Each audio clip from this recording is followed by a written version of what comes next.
ମୋ ନାଁ ପାଣ୍ଡବ କର୍ଣ୍ଣ कौशल स्वतंत्र कौशल आयोजक समन्वय समिति आवाहक आपण मैंने जानीचन पश्चिम ओडिशा जहाँ आम आज कहूँ यहाँ कि आम स्वतंत्र गोटे राज्य कौशल राज्य ना रे आम गोटे राज्य हेबार लगी आम दाबी जनाऊँ कारण है पुराण शास्त्र मतरे ये अंचल हूँ संपूर्ण भाव में धन संपत्ति खनि खादान सबरे परिपूर्ण अंचलटे किंतु एते सबू आमर पाखे थिबार सत्वे आज आम दादन समस्या रे आम जुझुछुँ ये अंचल रे बेकारी समस्या दिन के दिन हु होकर बढ़ी आउछे ये अंचल रे थिबा कल कारखाना शिल्प प्रतिष्ठान सबू दूरे दूरे जाउछे आउ जदि भी अच्छे से जगार ये अंचल शिक्षित बेकारी युवक युवती मानकर थैथान लगी किसी नाई न तो आमे कागे विरोध नहीं करबार आमे आमर हक आमर अधिकार के आमे केनथे पाएमा और आमे आमे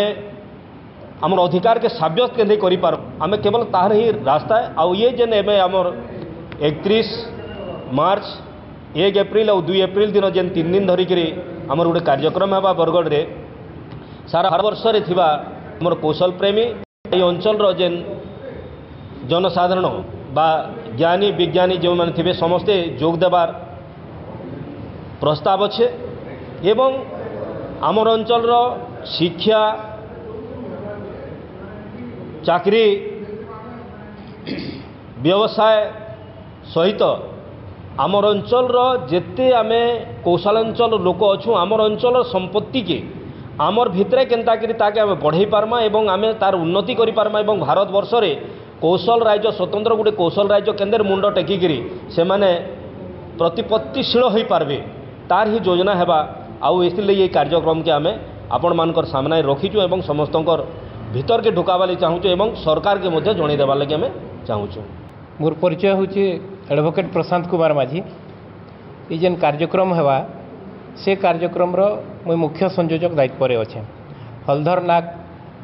माने 75तम जन्मजयंती पालन आरु तार संगे कौशलांचल सामाजिक सांस्कृतिक आ शिक्षा समीक्षा सम्मेलन बरगढ़ रे करा होची 3 दिनिया मार्च 31 एप्रिल 1 आउ एप्रिल 2 तारीख के नहीं तो तार मुई मुख्य आवाहक दायित्व रे अच्छे एवं ये कार्यक्रम के 3टा संगठन western Odisha social and cultural association Hyderabad Osaka कहूँ जहाँके ऑल कौशल स्टूडेंट्स यूनियन AKSU कौशलांचल बरगढ़ एवं वेस्टर्न ओडिशा युवा मंच ये 3टा संगठन मिसिकी ये कार्यक्रम के ये मिलित बैनर तले ऑर्गेनाइज करुछुं। ये कार्यक्रम आज्ञा बरगढ़ रे थिबार होटेल अन्नपूर्णा पैलेस रे एवं केवल 31 तारीख संध्या कार्यक्रमटा बरगढ़ टाउन हॉल ठारे हेबा तो ये दुई जगार भेन्यू के नेगिरी जेन 3 दिनियार कार्यक्रम संरचना अच्छे ये गोटे कनक्लेव हेबा पैनालिस्ट माने आसबे सारा भारत वर्षरू से माने विभिन्न विचार बिंदु उपरे कौशलांचल शिक्षा संस्कृति खनि खादान परिवेश राजनीति सबू विचार बिंदु अर्थनीति जहाँ किसी अच्छे तार उपरे गुणी ज्ञानी लोक माने जेन माने भारत वर्षर विभिन्न अंचल रे अछन एवं सेमानकर जन्ममाटीटा कौशलांचल है से समस्त को आम इनके निमंत्रण देइछु एवं से माने आसिकरी ई जगार गोटे गोटे सत्र हेबा धरु प्रथम दिने संध्या सत्र के मिसेकरी 5टा सेशन अच्छे बाकी दिन मान को 6-6टा सेशन अच्छे से सबू सेशन रे 4 ରୁ 6 जन लेखा पेनालिस्ट लास्ट दिन अंतत गोटे सत्र रे जेंति युवा छात्र मान को नेगिरी अच्छे से हाराहारी 12 जन पेनालिस्ट अच्छन तो से समस्त को नेगिरी विभिन्न मुद्दा उपरे विभिन्न विचार बिंदु उपरे से माने निजस्व मतामत रखिकी चर्चा के आगे बढ़ावे एवं तले जेन माने भी आसीथिबे से माने भी भारत वर्षर विभिन्न जगार आम सीमित श्रोता को लेकर कार्यक्रम करुछुं समस्त लगे इन स्थान देवार सुजोग नेनो तो जेन माने बाहर भी आसीथिबे और बरगढ़ भी किसी लोग जाकरी से कार्यक्रम रे रहबे तले रहुतुबार जेन माने भी दर्शकन से माने भी से चर्चा रे अंशग्रहण करि पारबे तेणु समस्ते मिलिमिशिकी कौशलांचल अतीत काଣା थिला वर्तमान काଣା अच्छे और भविष्यतर प्रगति केनता कले हेबा आउ राज्य प्राप्ति दिगे भी आमको इटा जेनता बाट कढ़ावा से लगी ये कनक्लेवटा बरगढ़ रे रखाई आमे जेते बेले 48 रे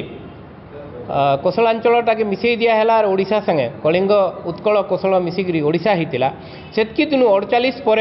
आम तो मना करूँ नाई मिसऊ बोलिकी किंतु तारपर जिते स्वतंत्र संविधान आला परे भारत लगी गोटे योजनाबद्ध सारा भारत जेनता विकास दिखे जावा तार लगी गोटे विशेष योजना आनिकी भारत सरकार जिते चलाला 1950 मसीह सर्वभारतीय विकास धारे आमे 50 रु आज तक हिसाब कले 75 वर्ष होची एवं गोटे काकतालीय नीति रे जदि देखमा संजोग बसत पद्मश्री हलधर नाग जी आमर माटीर स्वाभिमान प्रतीक तांकर भी 75तम जन्म जयंती से दिन पड़ुची तेणु आमे से दुईटाके गोटे शुभर दिन पड़ुचे भाविकी हलधरकर जन्म जयंती दिन ही इटाके आरंभ करमा बोली चिंतन कराला एवं ये अंचल विकास विभिन्न सोपान केन्ता आसी पारबा तार लगी विभिन्न विचार विमर्श गुणी ज्ञानी माने से दिन करबे।